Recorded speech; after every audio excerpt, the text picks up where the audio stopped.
আলামিনের গজব হঠাৎ করে তোমাদের উপর এসে পড়তে পারে যদি না তোমরা আল্লাহ রব্বুল আলামিনের প্রতি ঈমান আনয়ন করো। অবাধ্য কাফেরা তার কথা শুনে আবার অট্টহাসি দিয়ে উঠল। কেউ কেউ হযরত ইউনুস আলাইহি ওয়াসাল্লামকে পাগল ও মূর্খ বলে তার গায়ে তুথু নিক্ষেপ করতে লাগলো, আবার কেউ তার গায়ে ইট নিক্ষেপ করতে লাগলো। অতপর হযরত ইউনুস আলাইহি ওয়াসাল্লাম ব্যথিত মনে তাদের নিকট থেকে উঠে চলে গেলেন। তাদের এইরূপ ব্যবহারের কারণে হযরত ইউনুস আলাইহি ওয়াসাল্লাম খুবই ব্যথিত হয়েছিলেন, কেননা তিনি যাদেরকে সৎ উপদেশ দিচ্ছিলেন তারা তো তার উপদেশের প্রতি কর্ণপাত করছেই না, উপরন্তু তারা তাকে বিদ্রূপ ও উপহাস করছে।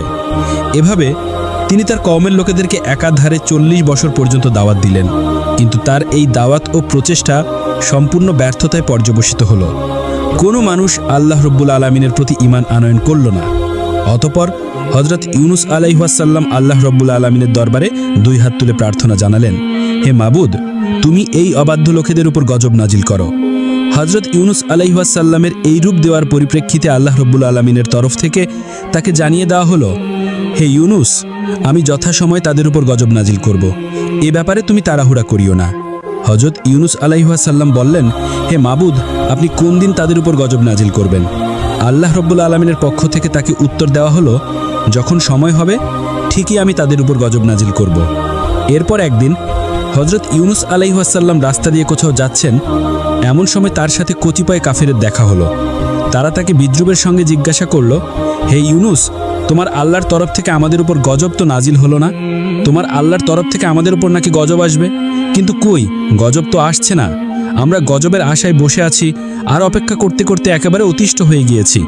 তুমি তাড়াতাড়ি তোমার আল্লাহকে বলো আমাদের উপর যেন তিনি জলদি গজব নাজিল করেন। প্রতিনিয়ত হযরত ইউনুস আলাইহিস সালাম এ ধরনের বিদ্রূপমূলক কথা শুনতে শুনতে একেবারে অতিষ্ঠ হয়ে উঠলেন। তার আর সহ্য হচ্ছিল না। ওদিকে আল্লাহ রাব্বুল আলামিনের পক্ষ থেকেও গজবের সুনির্দিষ্ট তারিখ সম্পর্কে তাকে কোনো কিছুই আভাস দেওয়া হচ্ছিল না। তার লজ্জা ও দুঃখ ক্রমশই বেড়ে চলল। অবশেষে তিনি একদিন সিদ্ধান্ত নিলেন এই দেশ ছেড়ে তিনি চলে যাবেন। সে মতে একদিন তিনি আল্লাহ রাব্বুল আলামিনের অনুমতি ব্যতীতই নিজের পুত্র ও স্ত্রী সন্তানকে নিয়ে বাড়ি থেকে বের হয়ে পড়লেন। চলে যাবেন অজানা কোনো দূর দেশে। কিন্তু হযরত ইউনুস আলাইহিস সালামের এই কাজটি আল্লাহ রাব্বুল আলামিন তেমন পছন্দ করলেন না।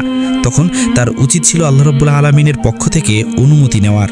আল্লাহ রাব্বুল আলামিন তাকে অনুমতি দিলেন, তারপর দেশ ত্যাগ করে অন্যত্রে চলে যাওয়ার।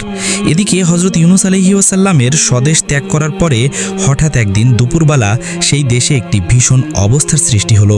কোথা থেকে অনেকগুলো মেঘখণ্ড এসে একত্রিত হলো এবং ঘোর কৃষ্ণবর্ণ ধারণ করে সারা দেশকে অন্ধকারাচ্ছন্ন করে ফেলল। দেশের লোকজন এমন দৃশ্য আর কোনোদিন দেখেনি। এই দৃশ্য দেখে তারা অত্যন্ত ভীত ও